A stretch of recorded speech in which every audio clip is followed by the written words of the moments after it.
We are a full-service commercial architecture, interior design, and engineering firm. So meaning we have all of the different disciplines that are required to design and put together documents for commercial spaces in our facility here. So all the engineering trades, whether it's mechanical and electrical, plumbing design, fire protection design, we have architecture, architectural design, and interiors. So right under one roof. Sherrymond, and I'm the Director of Interior Design for Larson & Darby Group and a principal of the firm as well. I had never taken any kind of art classes in school.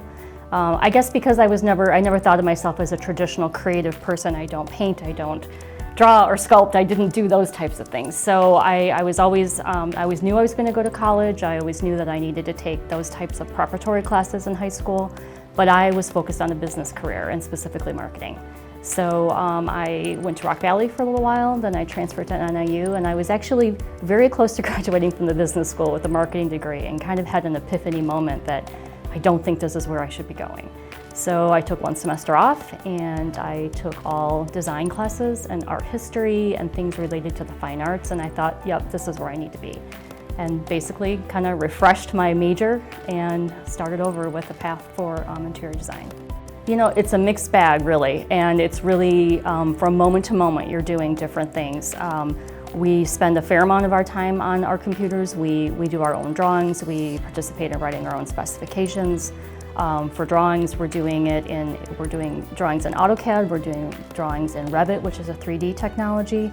But we also have a lot of interaction with our clients and meetings directly with them. So we're out and about, we're not always in the office. We also have a materials library because as an interior designer in an architectural firm, you're basically responsible for everything that happens from the outside of the building in. So the ceilings, the floors, the wall finishes, furnishings, whether it's healthcare furnishings or school furnishings, signage and wayfinding packages, interior graphics, and sometimes artwork. So we have an extensive library that we can refer to. So we spend a lot of time in the library pulling together options.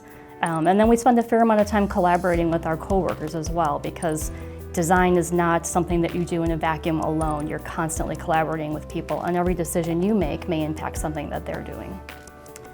You know, one of the soft skills that probably doesn't get maybe mentioned as often as maybe the educational skills that you need to have is that you really do need to be a team player. And I know that's such a used phrase, and everyone says, I'm a team player or be a team player, but it's really true in design because unlike being an artist where you're alone and you're doing your vision with nobody's influence and nobody's opinion, in design you're constantly collaborating with your client, with the contractors, with your coworkers. So you do need to be a team player and you need to understand communication and how to read nonverbal cues, and you need to be a very good listener because you're ferreting out from your clients what their desires are, what their needs are, how they function, their budgeting, all of those types of things. I would also say, just as someone who was a former business major in college, business classes and business focus is definitely a good thing in this industry because we are working through financial issues with our clients on their projects, what they can afford, what they maybe can't afford, or how we get to where they need to be. And also, as a principal in this firm and being a partial owner of the firm, we are constantly looking at business challenges from a business perspective. So you do need to wear a business hat now and again too. For a high school student thinking about going to school for interior design, it's important that you do understand that early in your high school career that you will need to take college readiness classes and you'll need to be prepared to go on to a higher ed environment. You will want to look for schools that are accredited in interior design because not all schools that necessarily have an architecture program have an accredited interior design program. But the other thing too, I think that's important, no matter what part of design you choose to go into, is really understanding that design is also understanding the greater world that we live in. So it's understanding how people function in spaces, it's understanding how to make spaces that work well for people.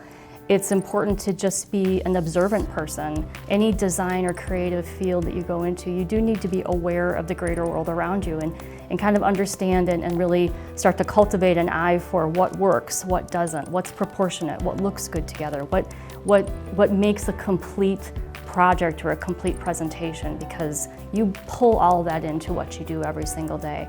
And really even art history and design history. You do need to have an understanding of that as well, because we all came from somewhere and we're all influenced by the past. So really understanding not only just your strictly educational goals in high school, but also just the greater properties of what it means to be in a design field.